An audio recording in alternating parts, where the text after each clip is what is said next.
राज्यात विधानसभा निवडणुका पार पडल्या, निकाल देखील जाहीर झाले। अनेक ठिकाणी धक्कादायक निकाल समोर आले, तर काही ठिकाणी अत्यंत चुरशीच्या लढती पार पडल्या। राज्यात अशाच एका लढतीची चांगली चर्चा झाली, ती म्हणजे नगर जिल्ह्यातील कर्जत जामखेड मतदारसंघातील लढत। या ठिकाणी महायुतीचे उमेदवार तसेच माजी मंत्री राम शिंदे आणि महाविकास आघाडीचे उमेदवार रोहित पवार यांच्यामध्ये टफ फाईट झाली। शेवटपर्यंत श्वास रोखून ठेवणारी लढत या ठिकाणी पार पडली। मात्र युवा आमदार रोहित पवार या ठिकाणी विजय झाले, तर माजी मंत्री राम शिंदे हे पराभूत झाले। त्यांनी या निवडणुकीत शेवटपर्यंत पवारांना संघर्ष करायला लावला। शिंदे हरले, मात्र त्यांनी पवारांना अक्षरशः घाम फोडला। अवघ्या काही मतांनी रोहित पवार यांना निसटता विजय मिळवता आला। महाराष्ट्रातील कर्जत जामखेड मतदारसंघावरील निवडणूक शेवटपर्यंत रंजक राहिली। राष्ट्रवादी काँग्रेस शरद पवार गटाचे उमेदवार रोहित पवार आणि भाजपचे राम शिंदे यांच्यात काटेकी टक्कर पाहायला मिळाली। सुरुवातीचे कल समोर आले तेव्हा पवार यांनी आघाडी घेतली होती, मात्र जसजशी मतमोजणी पुढे गेली तशी शिंदेंनी आघाडी घेत पवारांना पिछाडीवर टाकलं। मात्र निकाल अंतिम टप्प्याकडे वाटचाल करू लागला।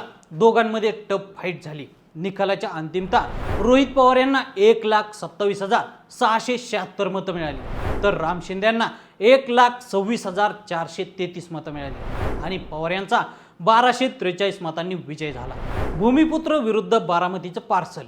कर्जत जामखेड विधानसभा निवडणुकीमध्ये अनेक मुद्दे गाजले। निवडणुकीची घोषणा होण्यापूर्वीच रोहित पवार यांचे शिलेदार टप्प्याटप्प्याने त्यांना सोडून राम शिंदे यांच्यासोबत गेले, तर भाजपला धक्का देत काहींनी रोहित पवार यांच्या गटात सामील होत राम शिंदेंना धक्का दिला। दरम्यान या निवडणुकीत बाहेरील उमेदवार, बारामतीचं पार्सल, युवराज पुत्र, भूमिपुत्र अशा टॅगलाईननं ही निवडणूक चांगलीच लक्षवेधी ठरली। या मतदारसंघाची निवडणूक पवार आणि शिंदे यांनी प्रतिष्ठेची केली। पवार यांना विजयाच्या गुलालापासून रोखण्यासाठी महायुतीने 2019 प्रमाणे पुन्हा एकदा भाजपचे एकनिष्ठ अशी ओळख असलेले माजी मंत्री राम शिंदे यांना मैदानात उतरवलं। भूमिपुत्र विरुद्ध बारामतीचं पार्सल अशी ही लढत झाली। शिंदे यांनी देखील विधानसभा निवडणुकीत संपूर्ण ताकद लावली होती। गेल्या विधानसभा निवडणुकीत झालेल्या पराभवाचा वचपा काढण्यासाठी राम शिंदे यांनी ताकद पणाला लावली। मात्र जातीय समीकरणावर झालेल्या या निवडणुकीमध्ये शिंदे यांना पराभवाला सामोरं जावं लागले। शिंदेंची कडवी झुंज ठरली अपयशी।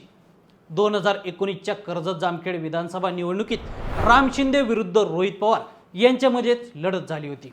गेल्या लढतीत रोहित पवार यांनी राम शिंदे यांचा पराभव केला होता। 2019 मध्ये रोहित पवार यांना 1,35,824 मतं मिळाली, तर राम शिंदे यांना 92,477 मतं मिळाली होती।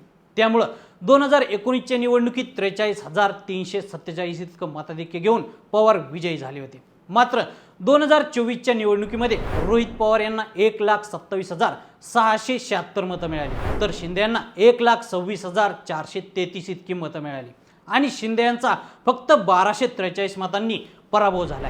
त्यामुळे कुठेतरी शिंदे यांनी पवारांना कडवी झुंज दिली, मात्र त्यांना पराभवाला सामोरं जावं लागलंय।